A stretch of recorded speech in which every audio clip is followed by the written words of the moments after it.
สวัสดีการจันทราการมีสุดท้ายพอนปอนกูลุกยกลำหัดขนมเมรินตีปุ่มบนจำไงเราเรียงปีจำนวนนะ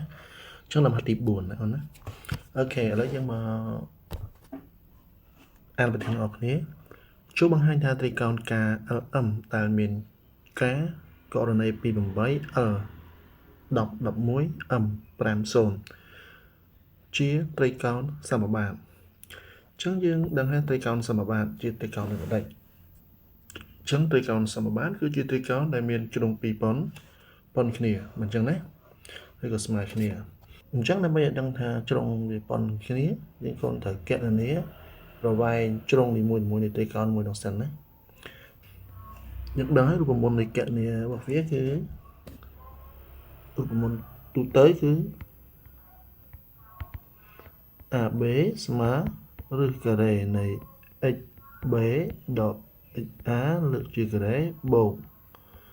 y b độ y a lược trừ cái đềនេះរូបមន្តទូទៅវាណាអូខេអញ្ចឹងយើងមកដល់ស្អីដល់គ្នាចឹងយើងទី1យើងកណនីការអលមក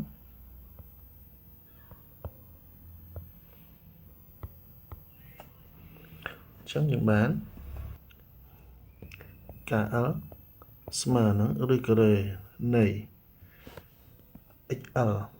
គឺ10ដក XK 2លើកជាការ៉េបូក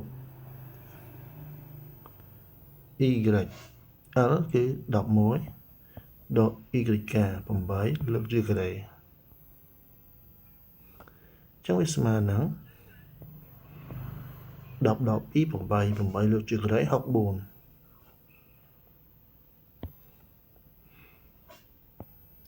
ណាអញ្ចឹងបូក11ដល់8នៅសល់3លើកជាការ៉េ9អញ្ចឹង64បូក9វាបាន73អញ្ចឹងឯកតាប្រវែង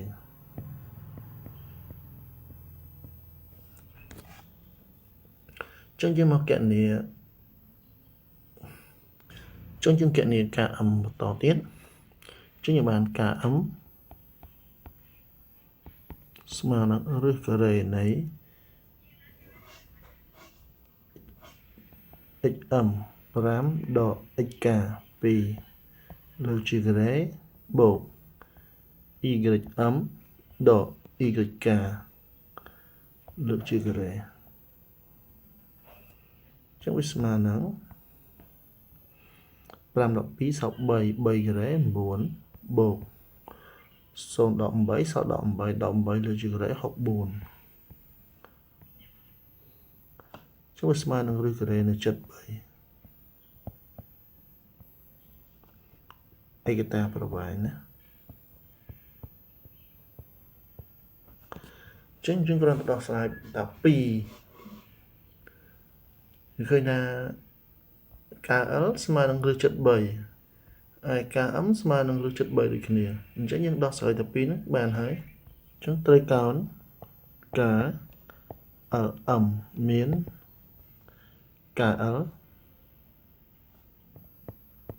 ស្មើនឹង KM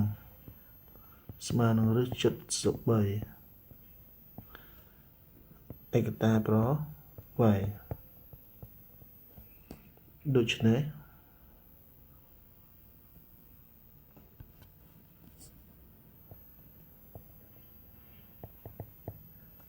ត្រីកោណ KLM ជាត្រីកោណសមបាត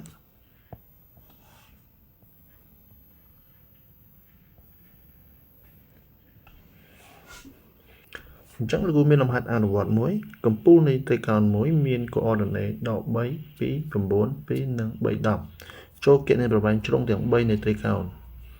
ទី2ចូលប្រាប់ប្រភេទនៃត្រីកោណនេះអញ្ចឹងវាដូចគ្នាតែលំហាត់យើងដែរទេចឹងកូនគណនាជ្រុងទាំង3ណា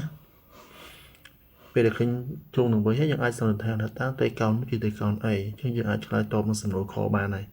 អញ្ចឹងសង្ឃឹមថាកូនអាចធ្វើបានសូមអរគុណ